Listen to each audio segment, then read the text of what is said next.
Hello guys! Hello Libra! Welcome Libra! Alamin natin kung anong messages, vibration, gabay, energy para sa inyong lahat. Ito ay general reading. Alamin natin Libra kung ano yung messages na gustong ipahiwatig sa'yo ng inyong mga baraha. Okay, first two cards natin is Flower Power, Practice, Practice, Practice. Okay Libra, nakakaloka yung iyong baraha. Dito sinasabi na, may mga Libra ba sa inyo dyan na sobrang stress or sobrang naguguluhan sa mga nangyayari sa paligid nyo? Mga dating masayahin na Libra, tapos biglang nalungkot, biglang nawala sa mood, nawala sa focus, na interest, parang ganun, ganito. Sinasabi ng baraha, spend time sa nature, especially sa mga flowers, sa plants.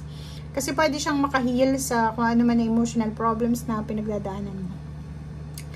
May iba sa inyo na gustong matuto, like mga musical instruments, trabaho, skills and talents. Sinasabi ng baraha, pwede kang mag-aral, pwede kang humingi ng tulong, magpaturo ka, mag-practice ka sa kung ano man tong mga bagay-bagay na gusto mong matutunan. Okay? And dito naman, same din dito sa mga baraha mong nauna, kung ano yung gusto mo, yun nga, diba? Kumatok tayo para tayo pagbuksan. So, pray, manifest, para alam ng Panginoon kung ano yung mga kailangan mo. Sa mga tao din sa paligid mo, pwede kang humingi ng tulong, pwede kang humingi ng assistance, ng protections, and pwede ka sa kanilang humingi ng pabor. Okay?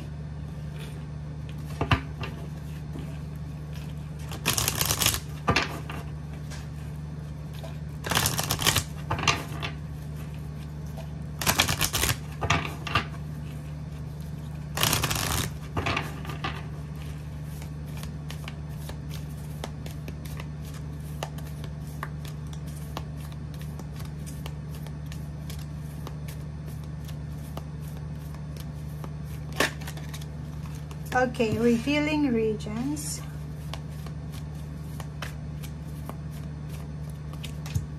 Listening to with your heart. Ang galing na ito. Oy, Libra. Sinasabi ng baraha na dati ka naman talagang alam mo yung mga Libra, sila yung mga individual na sobrang mababait sila. Sobrang kalmado lang. Kahit may mga problema sila, sobrang lang sila, kalma lang. And dito sinasabi na kung halimbawa na nasa middle ka ng problems ngayon, huwag mong hahayaan na yung kadiliman na nararamdaman mo or tawag dito, yung problema na meron ka sa ngayon is nakawin kung ano yung dati mong personalidad. Diba? Yung palangiti, palatawa. Okay, makinig ka sa sinasabi ng iyong puso. Okay? Giving birth, sinasabi ng baraha sa'yo dito na siguro kasi marami sa inyo na inaabuso. Diba? Yung give lang kayo ng give, pero forgive lang ng forgive, pero wala namang natututunan yung mga taong pina-forgive mo. Diba? Palagi kang naluloko, na-scam, ninanakawan, binabaliwala, inaabandon na.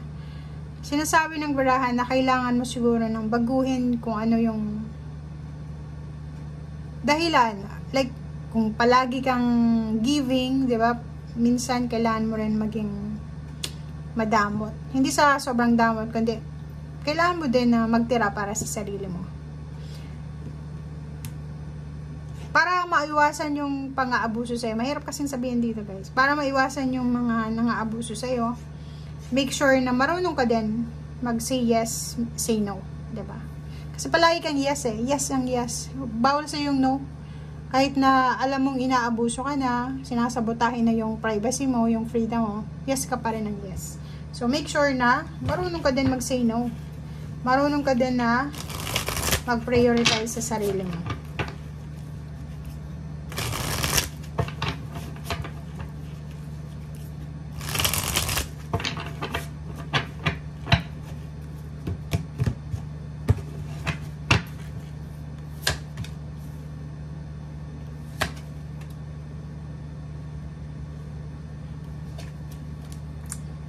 Okay. So, dito din, sinasabi ng barahan na yun. Ang iba sa inyo talaga dito is nangangailangan ng peace of mind. Kailangan nyo talaga ng peace of mind. Yung parang gusto mong makalabas sa isang sitwasyon na hindi ka sanay. Or pwedeng sanay ka na kasi ilang taon ka nang nasa ganitong sitwasyon.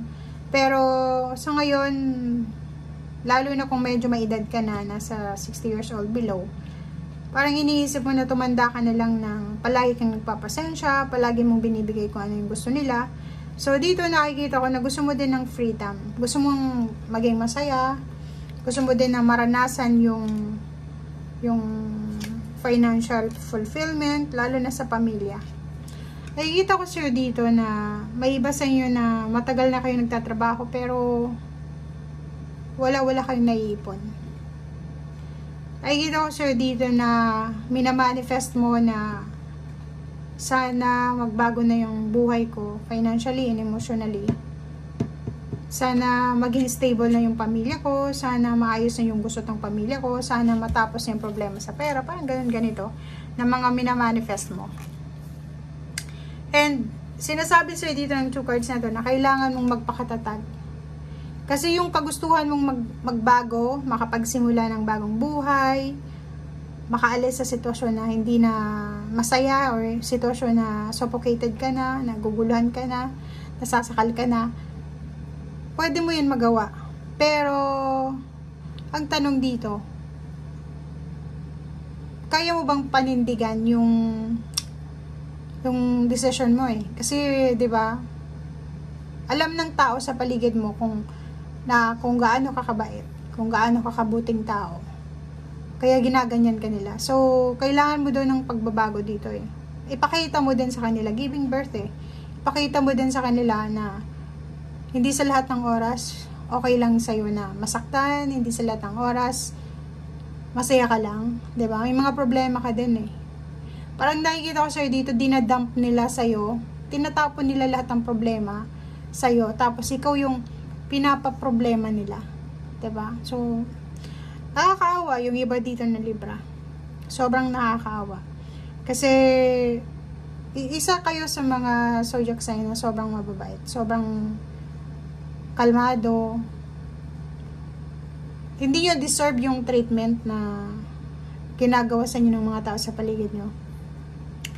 Kita ko sa'yo dito, simple lang naman yung wishes mo eh. Gusto mo ng tahimik na buhay, emotional na buhay, yung ano lang, simple lang, nakakain lang sa 3 beses ang araw, may konting pera, may bahay, may mabuting mga relationship or connection, yun lang naman yung wishes mo eh. Kaso lang, yung mga tao sa paligid mo, hindi sila aware sa gusto mo eh. Kasi, sorry pero parang ansi-selfish ng mga tao sa paligid mo. Diba? So, yun ang nakikita natin guys. Maraming salamat and see you again. Bye!